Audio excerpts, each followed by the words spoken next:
자, 이제 조금은 더 인덕터에 대해서 자세히 알아보기 위해서요. 몇 가지 좀 정의들을 좀 여러분에게 말씀드리고자 합니다. 어, 우선 이것들은요, 여러분들이 나중에 그 3학년 올라가서 이제 교류 여자기기를 들으면 또 자세하게 배울 텐데요. 여기서는 간단하게 몇 가지 개념들을 제가 짚어보죠. 자, 우리가 이렇게 코일이 이렇게 하나가 있고요. 원턴짜리 이렇게 코일이 있다고 하겠습니다. 원턴짜리 코일이 있고요. 여기에 전류가 흐르면 그러면 뭐가 생기죠? 이제 마그네틱 필드가 생기죠. 예, 마그네틱 필드가 이렇게 3차원으로 생길 겁니다. 이제 이거를 대표해서 우리가 어떠한 이 그림으로 그리고 이 화살표라는 거 표현을 쓰고요. 그리고 이 어떠한 면적을 지나는 통해서 통과하는 이러한 매그네틱 필드를 우리가 뭐라 그러냐 하면 이거를 이제 매그네틱 필드 플럭스 혹은 뭐 매그네틱 플럭스 혹은 그냥 또 간단하게 그냥 플럭스라고 이렇게 부르기도 하죠. 플럭스 부르기도 합니다. 즉 플럭스라는 게 어떠한 뭐 흐름을 나타내는 건데 이건 뭐 우리가 자기장이 흐른다 뭐 이런 개념일 수도 있고요. 자기장이 형성된다 라는 개념으로 생각을 하셔도 좋을 것 같아요. 자, 그래서 이렇게 이 플럭스, 매그네틱 필드 플럭스는 우리가 뭐라고 쓰냐 하면 이렇게 이제 파이라는 기호를 많이 사용을 하고요. 얘의 단위는 뭐가 됩니까? 웨버가 되죠. 웨버가 되죠. 자, 만약에 이 선이 이번에는 두 턴이 이렇게 감겨 있다고 칩시다. 두 턴이 감겨 있으면 전류가 동일한 양의 전류가 흘렀을 때 이 코일에서 한번 플럭스가 생성되고요.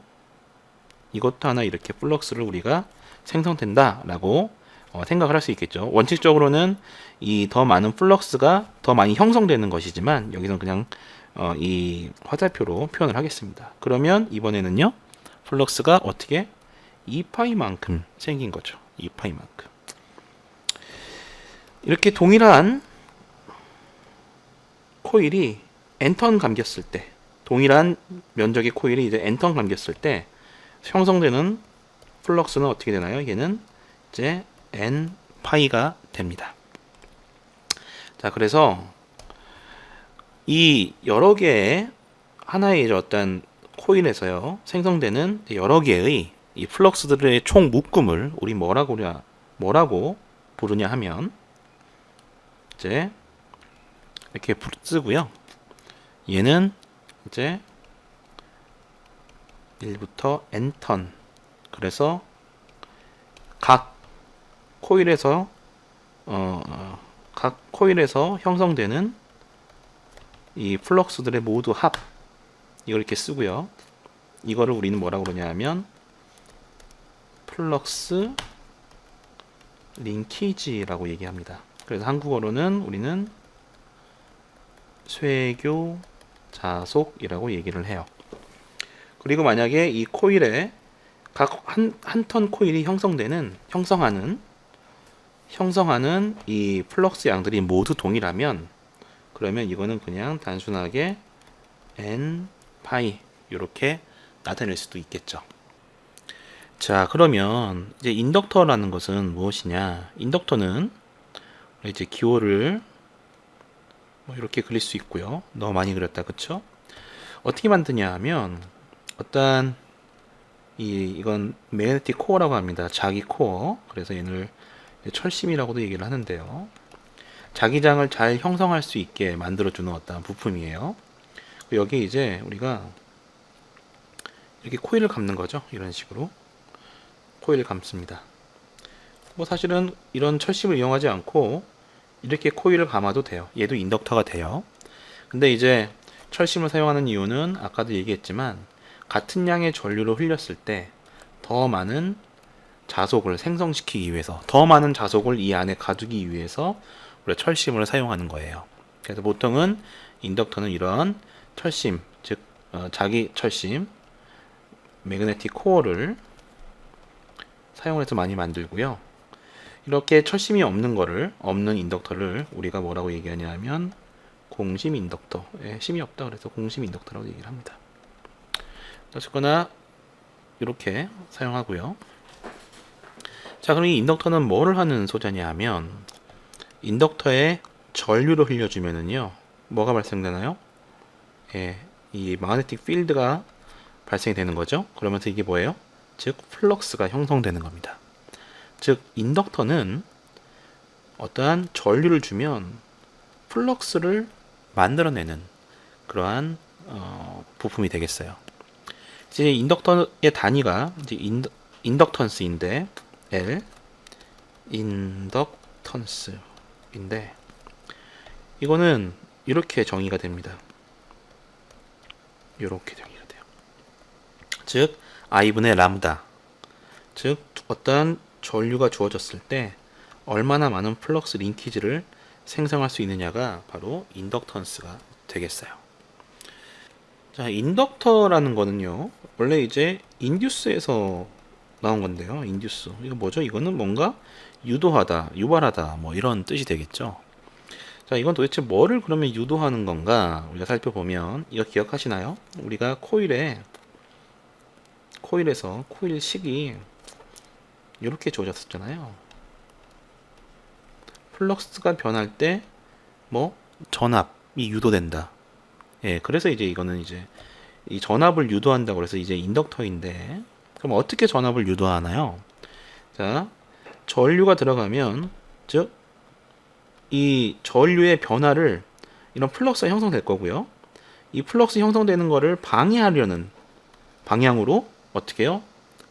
또 다른 플럭스가 형성돼야 될 거 아니에요. 예를 들어서. 그러려고 하면 이 반대 방향으로 전류를 흘려줘야 되겠죠. 그쵸? 외부에서 전류가 밀고 들어오면 그 반대 방향으로 전류를 흘려주고 싶어하는 어떠한 전압이 생기는 거죠. 어떻게? 요렇게 생기는 겁니다.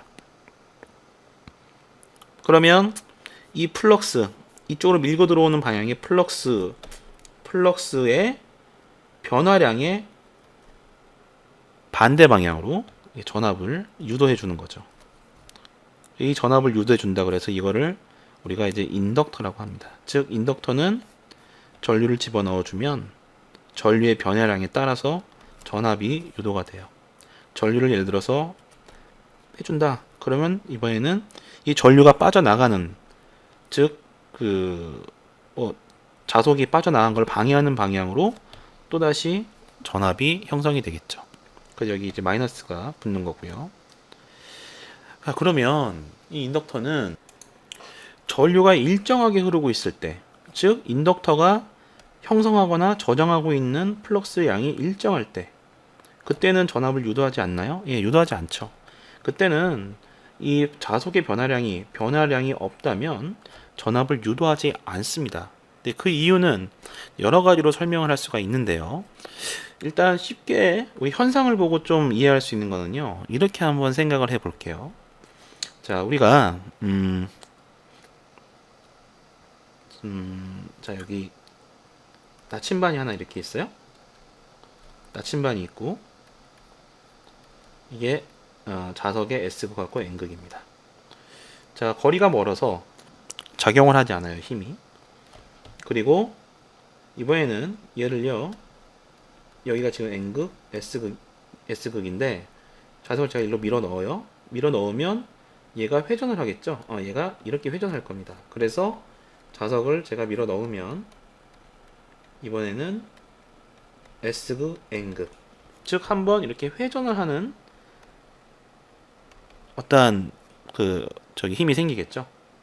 자, 그리고 이렇게 밀어 넣어 놓은 상태에서요, 더 이상은 제가 움직이지 않아요. 자석이 움직이지 않는데도 여전히 S극은 이 N극 방향으로 방향을 향하고 있을 겁니다. 그쵸? 즉 멀리서 들어올 때는 얘가 너무 멀리 있을 때는 반응을 하지 않았지만 들어올 때 회전을 하고요. 다음에 들어와서 멈춰 있는 상태, 그리고 이미 다 회전을 다 했어요. 그럼 더 이상은 회전을 하지 않죠. 즉 뭐예요? 얘는 움직임이 변할 때, 즉 자기장이 변할 때 얘가 반응해 주는 거죠. 이 나침반이. 자, 이거는 이제 기계적인 에너지의 변화량으로 볼 수 있을 것 같아요. 자, 먼저 기계적인 일률은 어떻게 정의되냐 하면 토크와 오메가로 됩니다. 토크라는 거는 회전력, 회전 속도. 그쵸? 근데 이렇게 멈춰 있다. 그럼 회전 속도가 0이니까 기계적인 인류는 제로가 되겠죠. 그리고 이거를 시간에 따라 적분한 것이 바로 에너지가 되잖아요. 즉, 변할 때, 얘가 운동하면서 변할 때, 자기장이 변하고 얘가 운동하면서 변할 때 얘는 에너지를 소비를 하고요. 일단 변해 놓은 상태에서는 더 이상 에너지를 소비하지 않아요. 네. 자, 이거는 자기 에너지가 들어갔을 때 이 나침반의 기계적인 운동, 기계적인 에너지가 변화했다라고 볼 수 있는 거죠. 이 순간 기계적인 에너지가 변화했고 자기장이 더 이상 변하지 않을 때 또 때에는 기계적인 에너지가 더 이상 들어가지가 않는 거죠. 그냥 그 자리에서 고정되어 있는 거죠. 자, 이거를 이제 보면 다시 자기 에너지와 전기 에너지의 관계를 한번 살펴본다면 자, 여기 인덕터에 제가 전류원을 하나 연결했다고 할게요. 얘는 전류원이고요. 얘는 이제 뭐 I라는 전류원이라고 하겠습니다. IT라고 제가 하고요. 이 IT가 시간에 따라서 요렇게 변한다고 할게요. 요렇게 변한다고 하겠습니다. 자, 그러면 이건 T고요. 얘는 IT가 되죠. 그래서 전류가 요렇게 들어갑니다. 그러면 처음에 이 0 상태일 때에는요. 인덕터는 뭐 들어오는 어떤 전류가 없기 때문에 그냥 그대로 그 인덕터 양단의 전압은 VL 이렇게 제가 놓고요. 양단의 전압은 그냥 0V를 유지하고 있을 거예요. 처음에 시작하기 전에는. 근데 이 전류가 밀고 들어오면 이 전류에 밀고 들어오는 거를 방해하는 방향으로 뭐가 발생된다? 전압이 발생되는 거죠. 전압이 어떻게 해요? 예, 전압이 방해하는 방향으로 전압이 이렇게 발생이 됩니다. 전압이 이렇게 발생이 되고요. 자, 근데 이제 전류가 어느 선까지 올라와서 더 이상 이 전류의 변화량이 없어요. 즉, 전류의 변화량이 없다라는 거는 이게 또 이게 0이라는 건 없다라는 거는 뭐예요? 얘는 플럭스의 변화량도 없다라는 얘기죠. 그러면은 얘는 플럭스는 변화량이 없다. 하지만 전류가 들어갔기 때문에 이 전류에 비례하는 일정한 양의 플럭스는 가지고 있을 거예요. 즉, 인덕터는 그 상황에서 인덕터는 자, 특정 전류를 흘리면서 어떻게 해요? 플럭스를 형성을 하고 있을 거라는 얘기죠. 그렇죠? 즉, 전류를 집어넣어서 자기 에너지로 저장을 한 상태예요. 하지만 자기 에너지의 자체가 갖고 있는 그 크기가 변하는 것은 아니죠. 예, 그렇습니다. 여기서 이 인덕터에 집어넣어준 인류를 한번 해볼까요? 전력을 한번 계산해볼까요? 전력이라는 거는 전압과 전류의 곱이죠. 이게 아까 제가 전압이라고 그랬죠. 그럼 이 전력은 어떻게 되나요? 곱해주면 이렇게 전력이 들어갔겠죠. 들어갑니다. 순간적으로 전력이 들어가고요. 예. 그 다음 일정한 에너지를 유지하고 있을 때, 즉 일정한 자기 에너지 양을 유지하고 있다라고 하면 그럼 그때 어떻게 되느냐? 자기 에너지라는 거는 뭐죠? 어떠한 인류를 시간에 따라 이렇게 적분해 준 거죠. 적분해 준 거란 말이에요. 근데 에너지량이 일정하게 유지되고 있다. 즉 자기 에너지가 일정하게 유지되고 있다. 라는 것은 여기다가 어떠한 에너지를 넣어주거나 빼준 것이 아니에요. 그쵸? 그 얘기는 파워를 더 넣어주거나 더 빼준 것이 아니란 얘기예요. 그렇죠? 그러면은 파워의 관점에서 볼 때는 얘는 뭐가 돼요? 0W가 돼야 되겠죠. 0W. 얘는 어떻게? 뭐 이렇게 이게 파워라고 하면. 그러면 전류는 흐르고 있고요. 근데 이제 0W가 돼야 돼요. 0W라고 얘기하는 거는 뭐죠? 전력의 소비가 전혀 없다. 그 얘기는 그냥 에너지를 저장만 하고 있는 상태다. 그러면 여기 양단 전압이 어떻게 돼야 돼요? 당연히 0V가 돼야 되겠죠. 일정하게 전류를 유지하고 있다면. 그럼 전압이 어떻게? 0V다. 네. 다음에 전류가 줄어들어요? 전류가 동일한 비율로 줄어든다고 칩시다. 이 동일한 비율로 줄어들어요. 그러면 에너지가 빠져나가는 거죠. 에너지가 빠져나가는 거예요. 인덕터에서. 그러면 빠져나간 걸 다시 방해하는 방향으로 어떻게 해요? 전압이 이제 이렇게 유기가 되겠죠. 왜냐하면 전류의 크기가 점점점 이렇게 줄어들잖아요. 그렇죠? 전류의 크기가 줄어드니까 어떻게 해? 응? 이거를 방해하는 방향. 이쪽으로 더 전류를 내가 더 늘려야 될 거 아니에요. 더 늘려가야 전류의 크기 줄어드는 걸 방해할 수 있죠. 그러니까 이쪽 방향으로 전압이 유도가 되죠. 그러면 어떻게 해요? 부호가 이번에는 반대가 되겠지. 다시 얘는 이렇게 될 거다. 여기서 이제 이렇게 유지를 하고 있다면. 예. 자, 이렇게 우리가 인덕터의 전압과 전류 관계를 대략적으로 그릴 수가 있고요. 사실 이제 이거의 해석을 위해서는 여러분이 이제 3학년 가서 교류여적 이기 시간에 보면 우리가 이제 그 매그네틱 도메인이라는 개념을 도입을 합니다. 그래서 이 매그네틱 도메인에 이제 재배치되는 과정과 연관을 시켜서 여러분이 이해를 하면 얘가 이제 그 정지에 있을 때 더 이상 전압이 유도되지 않는 이제 그러한 현상들이 통합적으로 이해가 갈 거예요. 자, 이건 제가 예를 갖고 와가지고 에너지 보존 법칙 관점에서 제가 이걸 설명을 해 본 것이고요. 그래서 이렇게 좀 물리적인 개념을 여러분이 이해를 했다면 그 다음부터는 그냥 인덕터는 그냥 요렇게 이걸 알고 계시면 될 것 같아요. 그냥 인덕터는 그냥 이렇게. 자, 이 적분식 갖고 한번 해석해 볼까요? 내가 인덕터 회로에다가 전압을 넣어준다. 이렇게 일단 전압을 넣어준다.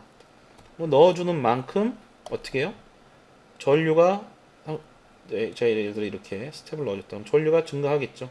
넣어주는 만큼 전류가 계속 증가를 할 겁니다. 예. 에너지가 또 거기 계속 전류 증가하는 만큼 자속이 이게 쌓이게 되겠죠.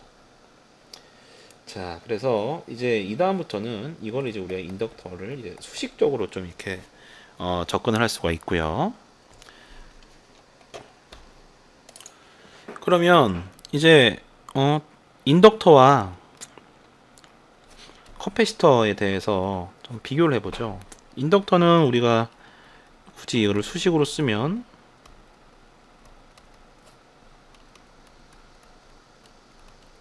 이렇게 되고요. 커패시터는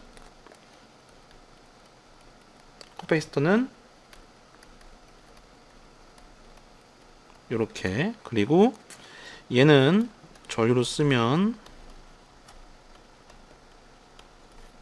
얘는 어떻게 전압으로 하면 이렇게 됩니다. 인덕터는 전류를 집어넣어 주면, 즉 전기적인 어떠한 에너지를 집어넣어 주면 뭐예요? 자속을 하는 거죠. 전류를 집어넣어 주면 자속을 생성하고요. 즉 전기 에너지를 넣어 주면 자기 에너지를 만들어 주는 겁니다. 그 다음에 만약에 자기 에너지가 다시 어떻게 전기 에너지로 반환이 될 수도 있겠죠. 커패시터는요. 전기 에너지, 사실은 전압을 걸어주면 뭐예요? 전기 에너지를 저장하는데 뭐 Q, 결국은 사실 이게 Q는 CV이기 때문에 이만은 이제 에너지량이 여기 저장이 되는 거죠. 전하량이. 그리고 저장된 전하량으로부터 다시 뭐 전류를 밖으로 빼내면서 전기 에너지를 다시 방출해 주는 거죠. 즉 얘는 전기 에너지와 자기 에너지 사이에 저장과 방출 역할을 해주는 것이고, 커패시터는 전기 에너지로 저장했다가 또 다시 빼주는 이제 그러한 역할을 합니다. 그럼 어디에 저장하느냐? 얘는 자기 에너지니까요. 얘는 에너지가 어디에 저장되는 거예요? 마그네틱 필드에 저장이 되는 거고요. 커패시터는 혹시 까먹었을까봐 이 평판 사이에 뭐예요? 전기장, 이 위에 있는 전하들이 다 이렇게 양전하, 음전하 대전된다고 그랬죠? 그럼 그 사이에 뭐가 생겨? 전기장이 생긴다고 그랬죠? 그럼 얘는 에너지를 뭘로 저장하는 거죠? 얘는 에너지를 일렉트릭 필드에 저장하는 겁니다. 일렉트릭 필드에. 이런 차이점들이 있어요. 그러면 자, 이게 수식적으로 봤을 때에는 이렇게 돼 있는데, 이제 그러면 인덕터와 커패시터의 각각 전압과 전류 관계를 한번 살펴볼까요?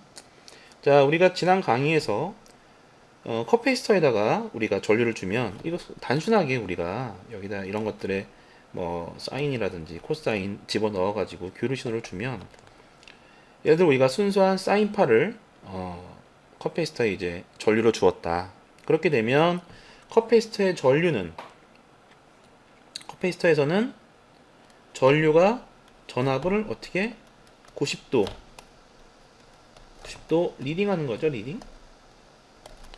인덕터는요, 인덕터는 전압이 전류를 90도 리딩하는 겁니다.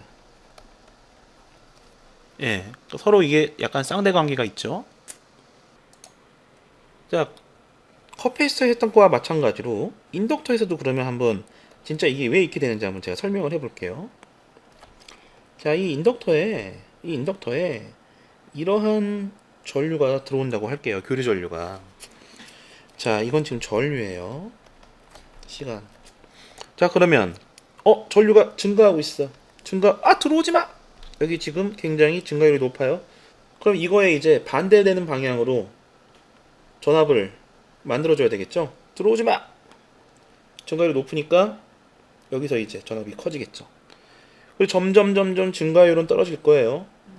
떨어지면 이제 포기하는 거죠. 포기 거의 0V 됐다가 다시 전류가 감소하려고 합니다. 왜 크기를 또 감소시키려고 그래? 그러면 또 내가 좀 도와줄게 하면서 이제 반대 방향으로 전압을 이렇게 주는 거죠. 전류가 증가하기 시작한 시점, 그 증가율이 높을 때 굉장히 높은 점을 걸어주다가 유도가 됐다가, 굉장히 높은 전압이 유도됐다가, 자, 전류의 이제 증가하는 방향이 반대가 됐죠. 예, 전류 여전히 이쪽으로 파지티브로 흐르지만 전류가 점점 크기가 작아지고 있어요. 그럼 전류의 크기가 줄어드는 것을 방지하는 방향으로 어떻게 해요? 그러면 제가 이렇게 유도를 해줘야 전류가 더 증가할 거 아니에요. 이렇게 그 방향으로 전압이 거꾸로 이제 유도가 되는 거죠. 그러다가 어느 시점 다시 가면 여기서는 또 다시 0이 되면서 전류 이번엔 방향이 바뀝니다. 전류의 방향이 바뀌었어요. 전류의 방향이 이렇게 바뀐단 말이야. 그러면 그거를 또 방해하는 방향으로 내가 어떻게 되겠어요? 다시 증가가 해야 되겠지. 이렇게 전압이 증가를 하고, 또 여전히 어느 시점이 돼서 전류의 증가율, 그 마이너스 방향의 증가율이 둔화가 되면 그걸 또 다시 방해하는 방향으로 얘는 전압이 이렇게 형성된다. 이게 정상 상태 인덕터에서의 전압과 전류 관계가 돼요. 이게 지금 인덕터. 전압.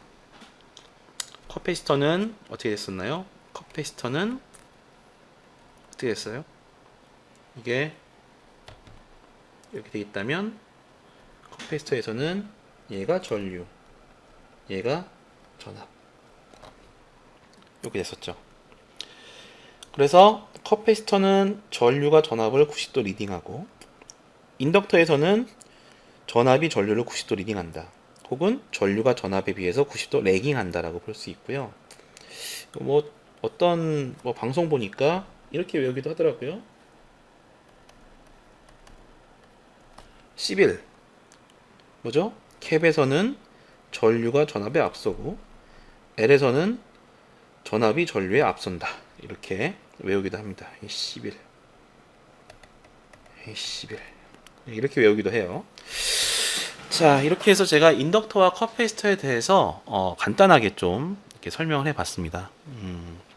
사실 이게 제가 여러분들 이거를 원래 8장을 하면서요, 이거 설명하는 이유들은요, 우리가 8장에서 배우는 것들, 또 9장에서 배우는 것들이 대부분은 사실 이런 물리적인 내용들을 배경으로 해서 그거를 수학이라는 언어를 빌려서 공학적으로 우리가 문제를 풀어보는 것들이죠. 문제를 푼다는 개념보다는 공학적으로 해석을 하는 거예요. 예. 이런 것들을 모르고 그냥 단순히 문제풀이에 치중을 한다면 말씀드렸다시피 그건 나중에 가서 여러분들이 어떠한 현상을 기반으로 해서 새로운 해석 또 아이디어를 얻기가 쉽지가 않습니다. 그리고 우리는 엔지니어잖아요. 나중에 이제 여러분들 중에 어떤 사람들은 전기자동차용 뭐 차저를 만든다든지 뭐 모터 드라이브 시스템 혹은 뭐 무인항공 시스템 뭐 이런 걸 만드는 친구들도 있을 거고요. 근데 이제 그런데 들어가는 전기 부품들이 각각의 다 역할이 있어요. 근데 그 역할을 모르고 우리가 단순하게 수식적으로만 그리고 문제풀이에만 치중을 한다면 나중에 가서 굉장히 여러분들이 애를 먹습니다. 왜냐하면 실제 제품을 만들거나 실제 어떠한 공학 시스템을 설계를 할 때에는 이러한 배경 지식들을 가지고 있어야 되고, 이러한 배경 지식이 없으면 굉장히 많은 시행착오를 겪으면서도 좋은 결과를 얻기가 굉장히 어려워요. 그래서 힘들더라도 한번 이해하는데 좀 치중을 해보았으면 좋겠습니다. 고생했어요. 제가 인덕터를 설명을 하면서 캐패시터에서는 했지만 인덕터에 설명 안 한 부분이 하나 있어서 하나 이제 추가를 하면, 이제 교류가 들어갔을 때 인덕터에 어떠한 교류 신호를 주었을 때 인덕터가 어떻게 반응을 할지에 대한 그런 얘기를 좀 제가 좀 깊이 안 했던 것 같아요, 해석을. 자, 이렇게 한번 생각을 해볼게요. 우리가 이 IL, 여기가 VL이라고 하고요. T, 그리고 여기가 지금 뭐 IL하고 VL이라고 할게요. 전류를 제가 이렇게 주었습니다. 전류를 이렇게 밖에서 넣어줬어요. 그러면 이 전류에 해당하는 플럭스량만큼의 자속이 생성됐다가 이번에는 반대 방향으로 또 생성이 되겠죠. 그럼 이거를 자속의 변화를 방해하는 방향으로 뭐가 생긴다?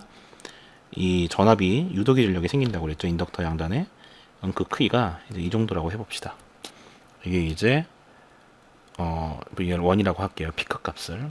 근데 만약에 얘는 이제 IL1이고요. 피크 값이 크기를 일정하게 유지를 시키고요. 주파수를 제가 증가를 시킨 거예요. IL의 주파수를 증가시키면 IL은 같은데 이 짧은 시간 안에 얘가 지금 전류의 증가율, 자속의 증가율이 굉장히 급격하죠. 여기보다는 아래에 있는 게 전류의 증가율, 즉 자속의 증가율이 급격하죠. 그러면 어떻게 해야 돼요? 이 입장에서, 인덕터 입장에서는 급격하게 자속이 증가하고 있어. 그러니까 어떻게 해야 돼야 돼? 전압을 더 많이 유기를 시키겠죠. 그걸 방해하는 방향으로 전압을 더 많이 유기를 시킵니다. 이렇게 유기를 하겠죠. 이 피크치가 더 높아지는 거예요. 다음, 주파수가 더 빨라졌어요. 주파수가 크기는 일정히 유지하는데 주파수 더 빨라졌어요. 그러면 어때요? 이 짧은 시간 안에 얘는 그 변화율이 더 높으니까 더 높은 전압이 유도가 되는 거죠. 이런 식으로. 이게 이제 VL3라고 합시다. 그래서 인덕터에서 전류의 피크치하고 피크치의 절대값, 그리고 전압 피크치의 절대값의 이 관계는요. 이 관계를 살펴보면 다 있을게요. 이거분의 이 관계를 살펴보면은요. 얘는 주파수, 프리퀀시에 비례합니다. 프리퀀시에 비례해요. 프리퀀시. 사실은 헤르츠이고, 이걸 나중에는 이제 우리가 이 각속도의 개념을 도입을 해서 각주파수라든지 그럼 오메가로, 사실은 이거하고 오메가 이렇게 쓸 수도 있는데 이 오메가에 대한 얘기는 제가 나중에 다시 또 따로 하기로 하고요. 어쨌거나 인덕터에서는 이러한 관계가 형성이 돼요. 잘 살펴볼까요? 근데 이게 I분의 VL이네요. I분의 VAL, I분의 VL. 이거 뭐랑 좀 닮았죠? 저항하고 좀 닮았나요? 네. 자, 이에 대한 얘기는 나중에 뒤에 가서 다시 한 번 더 하겠습니다. 자, 어쨌거나 전류의 주파수가 높아질수록 전압이 더 많이 유기가 된다. 이런 관계가 있고요. 이거를 우리가 굳이 이런 관점으로 보면 밖에서 인가해주는 전압의 크기가 일정하다면 주파수가 높아질수록 전류의 크기가 줄어든다라고 볼 수 있겠죠. 그렇죠? 밖에서 일정한 전압을 인가를 해줬어요. 그리고 일정한 전압 크기는 일정하지만 주파수가 다른. 그러면 이 경우는 우리가 전류가 어느 정도 이 정도의 크기가 유기가 됐다면 주파수 높으면 전류가 별 유기가 안 되는 거죠. 유기가 아니라 전류가 잘 흐르지 않는 거죠. 이런 식으로. 이해하시겠습니까? 이거를 지금 제가 거꾸로 생각을 한 거예요. 그래서 이런 얘기를 하는 거죠. 인덕터는 교류, 주파수가 높아질수록 전류를 잘 통과시키지 못한다. 인덕터는 예를 들어 일정한 크기를 갖는 교류 전압원에서 주파수가 높아질수록 전류의 크기가 줄어든다. 예. 크기가 일정한 전압원을 주파수를 바꿔가면 전류가 점점점 크기가 줄어드는 거죠. 이런 식으로. 이런 관계가 있고요. 직류에서는 어때요? 직류에서는 자 일단 직류 전류원을 걸어줬다고 할게요. 직류 전류원을 걸어줬어요. 직류 전류원. 그러면 우리 아까 해석해 봐서 알듯이 직류를 걸어주면 전류를 걸어주면 자속의 변화가 없으니까 유도되는 전압은요. 예, 0V잖아요. 0V. 그쵸? 인덕터의 식으로부터도 우리가 알 수 있죠. 그 직류에 대해서는 예, 전류를 무지하게 잘 통과시키고 주파수가 높은 교류에 대해서는 예, 전류를 잘 통과시키지 못한다. 이 내용을 하나 추가로 알고 계시면 좋을 것 같아요. 나중에 이제 임피던스 개념하면서 이러한 내용들이 좀 더 추가로 설명이 될 겁니다.